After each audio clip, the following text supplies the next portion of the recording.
Mä oon nyt 38-vuotias ja keväällä mä pääsin ADHD-tutkimuksiin. Ja niitä yksilöhaastatteluita oli useamman kerran psykologin kanssa. Käytiin mun elämää ihan alusta alkaen tähän päivään. Sitten alkoi haastattelut, mihin mun molemmat vanhemmat osallistu. Ja meillä oli varmaan 5 semmoista 1,5 tunnin mittaista sessioa, missä käytiin kanssa mun elämä alusta loppuun asti. Tai siis tähän päivään asti läpi. Ja tää prosessi on nyt kestänyt muutaman kuukauden ja ollut tosi lottovoitto, että on päässyt tämmöiseen ja on ollut tosi eheyttävää käydä vanhempien kanssa läpi näitä asioita, mutta toisaalta se on ollut ihan älyttömän raskasta,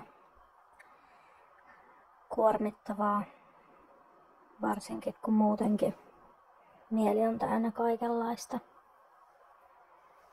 Mua kiinnostaisi kuulla, että minkälaisia tutkimuksia muilla on ollut ja miten prosessi on edennyt. Mun omalla kohdalla se on vielä vähän kesken ja näitä käyntejä tosiaan on ollut ainakin yhteensä 10 kertaa. Ja nyt on vielä 2 aikaa varattuna ja ei ollut ihan varma, että valmistuuko ne siihen mennessä, mutta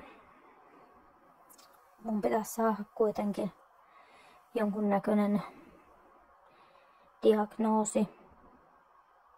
Tai en mä tiedä saanko mä sitä, mutta vuoden loppuun mennessä mä nyt uskoisin, että